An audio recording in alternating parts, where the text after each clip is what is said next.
दोस्तों, प्यार की कोई भाषा नहीं होती और कभी कभी इसका रूप भी इंसानी नहीं होता। ये कहानी है उस रहस्य की जहाँ एक जंगल में रहने वाली सुंदर लड़की को एक ऐसा साथी मिला जिसकी आत्मा इंसानी थी पर शरीर पशु का। अनन्या 20 वर्षीय सुंदर, संवेदनशील और अकेली लड़की जो अपने दादी के साथ पहाड़ी गांव में रहती है।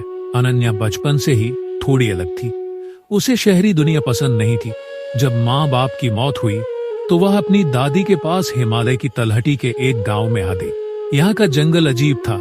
पेड़ फुसफुसाते थे और हवा में कोई पुरानी कथा तैरती रहती थी। अब वह अपनी दादी के साथ रहती थी, एक छोटी सी मिट्टी की झोपड़ी में, जहाँ सुबह की चाय धूप के साथ आती थी और रातों को चांदनी फर्श पर उतरती थी। दादी रहस्यमयी बातें जानने वाली बुजुर्ग महिला जो कई पीढ़ियों के पुराने जंगली रहस्यों को जानती है। अनन्या को प्रकृति से बेहद लगाव था। वह रोज सुबह उठकर स्केचबुक उठाती और निकल पड़ती। कभी घाटी के मोड़ पर बैठती, कभी झील के किनारे। पर दादी हमेशा चेतावनी देती, उस उत्तर वाले जंगल में मत जाना, वहां कुछ है जो इंसानों से अलग है। अनन्या मुस्कुरा देती।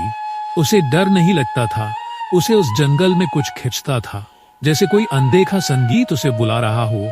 एक दिन सुबह का सूरज पहाड़ियों से झांक रहा था। अनन्या अपनी स्केचबुक और पेंसिल लेकर पहाड़ी रास्ते से ऊपर चढ़ी। वह एक पुराने बड़ के पेड़ के नीचे बैठी और जंगल के पेड़ के नीचे बैठी और जंगल के बीचों बीच झांकते हुए एक बंदर का चित्र बनाने लगी। तभी एक झपटा सा महसूस हुआ। फड़ाक! स्केचबुक उसके हाथ से गायब। वह चौंकी और देखा, एक बंदर उसकी स्केचबुक को लेकर पेड़ पर चढ़ गया था। लेकिन यह कोई सामान्य बंदर नहीं था। उसकी आंखों में चंचलता नहीं, बल्कि शरारत से परे एक समझदारी थी। वो स्केचबुक को ऐसे देख रहा था जैसे उसके बनाए चित्रों को समझ रहा हो। अनन्या ने गुस्से से ऊपर देखा। अरे, वो मेरी स्केचबुक है, वापस दो। बंदर ने एक पत्ता तोड़ा, उसे नीचे गिराया और जैसे मुस्कुरा दिया। अनन्या ने कुछ पत्थर उठाए, डराने के लिए, पर फिर रुकी।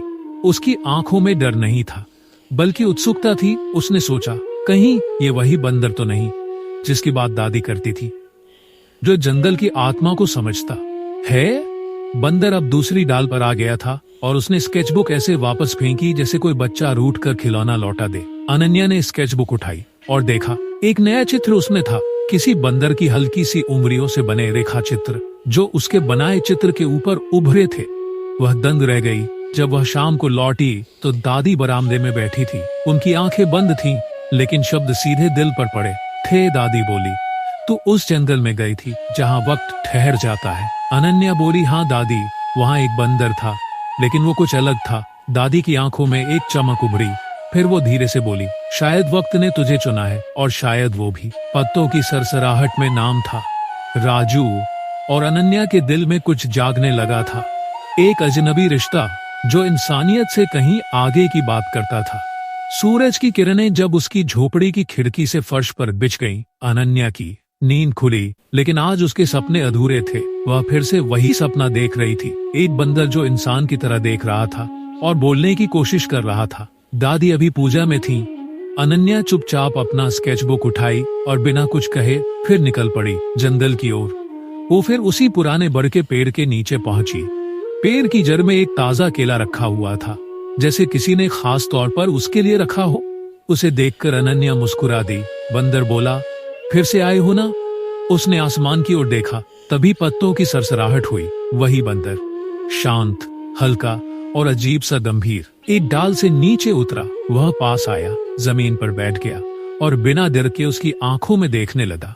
अनन्या को लगा, ये जानवर नहीं, कोई इंसान उसके अंदर से उसे देख रहा है। अनन्या कुछ एच बना ही रही थी जब उसने सुना, तुम डरती नहीं हो? बंदर बोला। अनन्या की पेंसिल हाथ से छूट गया। वो चारों ओर देखने लगी। चौंक कर अनन्या बोली, कोई है? बंदर बोला, मैं ही हूँ। वही बंदर, धीमे स्वर में बंदर बोला, डरने की जरूरत नहीं है। अनन्या पीछे हट गई। दिल की धड़कनें तेज थीं। अनन्या बोली, तुम बोलते हो? बंदर ने गर्दन हिलाई। मैं हमेशा से बोल सकता था, बस कोई था नहीं जो मुझे सुने, जो मुझसे डरे नहीं। अब अनन्या शांत थी, लेकिन मन में हजार सवाल। फिर अनन्या बोली, तुम कौन हो? क्या तुम कोई जादुई प्राणी हो? बंदर बोला, मैं राजवीर हूँ। एक समय था जब मैं एक इंसान था, एक राजकुमार। अनन्या की आंखें फटी रह गई। तो फिर अब राजू। अब अनन्या उसे इसी नाम से पुकारती थी। पेड़ की जड़ के पास बैठ गया और बोला, मैंने एक बार अपने घमंड में एक साधु का अपमान किया था। उसने मुझे श्राप दिया, जिन्हें जानवर कहते हो अब उनके बीच रहो, और कहा जब कोई तुम्हें बिना डर, बिना लालच और बिना स्वार्थ के समझेगा तब ये श्राप टूटेगा। अब अनन्या की सांसें सामान्य थी, लेकिन उसके भीतर एक तूफान था। पर तुमने मुझे क्यों चुना? मैंने नहीं। तुम्हारे भीतर कुछ है जो बाकी सब में नहीं। तुम सुन सकती हो वो जो कोई नहीं सुनता। तुम देखती हो उस आत्मा को जो शरीर से परे है। वो चुप हो गई। मैं रोज देखता था तुम्हें यहाँ आते हुए। तुम्हारे चित्रों में जीवन होता है, इसलिए मैं तुम्हारी स्केचबुक ले गया ताकि तुम मुझे देखो। उस दिन दोनों पेड़ के नीचे देर तक बैठे रहे। राजू ने उसे जड़ी बूटियों की जानकारी दी, पेड़ों की उम्र बताई और पहाड़ों के पीछे छुपी झील नील की कहानी सुनाई, जो केवल सच्चे प्रेमियों को दिखती है। अनन्या मंत्रमुग्ध थी। उसे अब यकीन था ये केवल एक बंदर नहीं, उसकी नियति है। वापस घर लौटकर अनन्या चुपचाप बैठी रही। दादी ने उसका चेहरा पढ़ लिया। उससे बात की तूने ना? हाँ दादी, वो बंदर नहीं है, वो कोई और है, बहुत गहरा है। दादी ने भारी आवाज में कहा, तो सुन, अगर तू आगे बढ़ी तो ये जंगल तुझसे भी कुछ मांगेगा। कि वो राजू के लिए सिर्फ एक दोस्त नहीं रही, अब यह एक आदत बन गई थी। हर सुबह अनन्या अपनी स्केचबुक उठाती, 2 केले और एक छोटा मटका पानी का लेकर निकल जाती, उसी पुराने बड़ के पेड़ की ओर जहां राजू उसका इंतजार करता। वो दोनों अब घंटों साथ रहते थे। राजू उसे जड़ी बूटियों की पहचान सिखाता, मैगजीन से चित्र बनाती, वो साथ में झील तक जाते, और कभी कभी वह उसे जंगल की आवाजें सुनाता था, हवा में बसी कहानियां। एक शाम जब सूर्यास्त का रंग जंगल में उतर रहा था, अनन्या अचानक बोल पड़ी, राजू, कभी कभी मैं भूल जाती हूँ कि तुम बंदर हो। राजू ने उसकी तरफ देखा। उसकी गहरी आंखों में एक हल्की सी कंपन थी। क्योंकि तुम मुझे वैसे देखती ही नहीं, तुम मुझे एक आत्मा की तरह देखती हो, शरीर की तरह नहीं। अनन्या मुस्कुरा दी, तुम किसी भी इंसान से ज्यादा समझदार हो। राजू अब पहले से ज्यादा शांत रहने लगा था। एक दिन जब अनन्या ने उससे पूछा कि वो चिंतित क्यों है, तो वह बोला, पूर्णिमा करीब आ रही है और उसके साथ एक फैसला भी। कैसा फैसला? अनन्या बोली, या तो मेरा श्राप टूटेगा या मैं हमेशा के लिए इस जंगल का हिस्सा बन जाऊंगा और फिर कभी इंसान से बात नहीं कर सकूंगा। उस रात अनन्या अपने कमरे में अकेली बैठी थी। वो सोच रही थी, क्या मैं उसे चाहती हूँ? क्या ये प्रेम है? अगर वो इंसान बन गया तो क्या सब कुछ बदल जाएगा? और अगर नहीं तो क्या मैं उसे हमेशा के लिए खो दूंगी? उसने एक कविता लिखी, न रूप से न शब्दों से, तुझसे जुड़ी हूँ उस मौन से जो आंखों में उतर आता है और सांसों में टिक जाता है। एक दिन हल्की बारिश हो रही थी। अनन्या और राजू एक गुफा में छुपे हुए थे। वहां राजू ने पहली बार अपना हाथ बंदर का पंजा आगे बढ़ाया। अनन्या ने धीरे से उसे थामा, बिना हिचकिचाहट, बिना डर। बंदर बोला, तुम्हें पता है अनन्या, मैं तुमसे हर दिन थोड़ा और जुड़ता हूँ और डरता हूँ कि कहीं तुम्हें खो न दूं। अनन्या की आंखें नम थी। बंदर बोला, तुम मेरे सबसे अच्छे दोस्त हो और शायद उससे भी ज्यादा। अब केवल 3 दिन बचे थे। दादी ने एक रात अनन्या को बुलाया और गंभीर स्वर में कहा, अगर तू उसे सच में चाहती है तो पूर्णिमा की रात को अपने प्रेम का इजहार जरूर करना, वरना उसका वजूद खो जाएगा और वो फिर तुझसे कभी नहीं बोल पाएगा। अनन्या कांप उठी। अब यह खेल नहीं था, यह प्रेम की परीक्षा थी। जंगल की आत्मा जाग रही थी। अब जंगल भी उन्हें पहचानने लगा था। हर पत्ता, हर डाल, हर चिड़िया जैसे उनका साथ दे रही थी। राजू ने उसे झील नील तक ले जाकर कहा, अगर यहाँ चांद की परछाई में हम दोनों की छवि एक सार दिखे तो जान लेना। और उन्होंने देखा, चांदनी झील में सिर्फ एक ही आकृति दिख रही थी। अब अनन्या के दिल में कोई भ्रम नहीं बचा था। वो जानती थी वो उससे प्रेम करती है, चाहे वो इंसान हो या पशु। उसका हृदय वही था जिसे उसने पहचाना था। और पूर्णिमा की रात अब बस एक दिन दूर थी, जहां होता है प्रेम का असली इम्तिहान।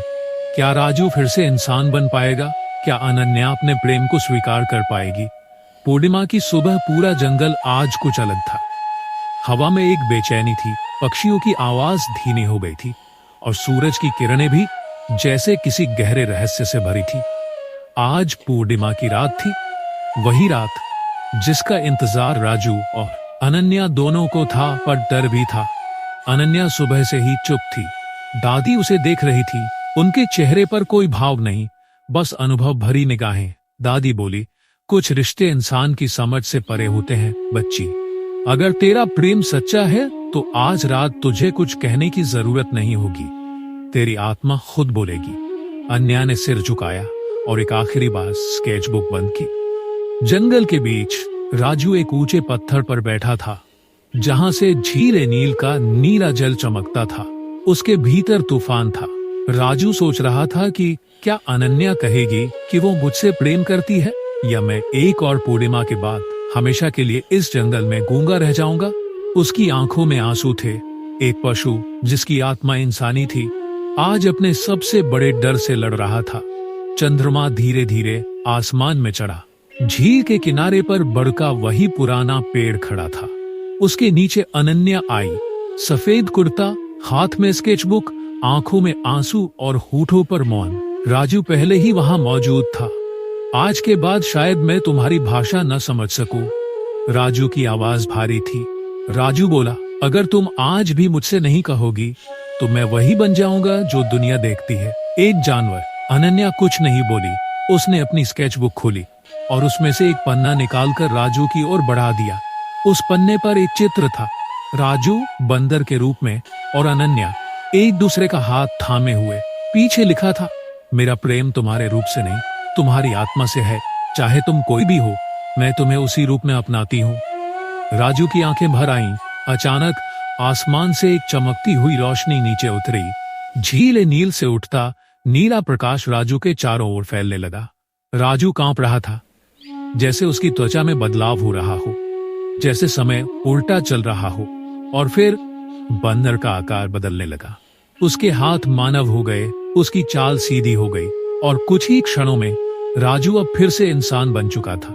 श्राप टूट गया, ऊंचा, गंभीर और शांत। उसके चेहरे पर प्रेम और विनम्रता दोनों एक साथ थे। अनन्या कुछ क्षणों तक स्तब्ध रही, फिर उसकी आंखों से आंसू बह निकले। राजू नहीं, राजवीर। अनन्या बोली, मुझे फर्क नहीं पड़ता कि तुम कौन हो, मुझे सिर्फ इतना पता है कि मैं तुमसे प्रेम करती हूँ। कल भी, आज भी और हर जन्म में। राजवीर ने अनन्या का हाथ थामा और कहा, अनन्या, तुमने मुझे मुक्त किया, मेरे अहंकार से, मेरे पशुत्व से और मेरे अकेलेपन से। अब मैं जो कुछ हूँ वो तुम्हारी वजह से हूँ। झील के पानी में अब दो छायाएं थी, एक पुरुष, एक स्त्री, लेकिन उनके बीच की आत्मा एक हो गई थी। इस तरह पूर्णिमा की रात सिर्फ श्राप के टूटने की नहीं थी, वह एक ऐसे प्रेम की गवाही बनी जो शब्दों, रूपों और सीमाओं से परे था। पूर्णिमा की रात बीत चुकी थी। झील नील की चांदनी अब भोर की सुनहरी किरणों में बदल रही थी। जब राजवीर और अनन्या मिलकर एक नया जीवन शुरू करते हैं, एक जंगल, एक महल और एक नई दुनिया के साथ। अनन्या और राजवीर अब साथ थे। न डर था, न रहस्य, अब केवल एक विश्वास था, एक दूसरे के प्रेम पर। जंगल अब और भी हरा भरा दिखता था। पक्षियों की चहचहाहट में अब उल्लास था। पेड़ों की पत्तियां धीरे धीरे झूम रही थी, जैसे वे भी इस प्रेम के साक्षी रहे हों। बड़ का पुराना पेड़, जहां यह रिश्ता जन्मा था, अब उसकी छाया और भी गहरी लगने लगी थी।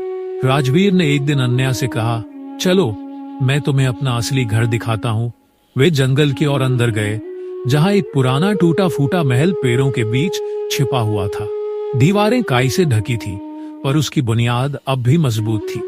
राजवीर ने कहा, यह वही महल है जहां मैं राजकुमार था, लेकिन अब मैं इसे फिर से बसाना चाहता हूँ, तुम्हारे साथ, अगले कई हफ्तों तक। अन्या और राजवीर ने मिलकर उस महल को फिर से जीवित किया।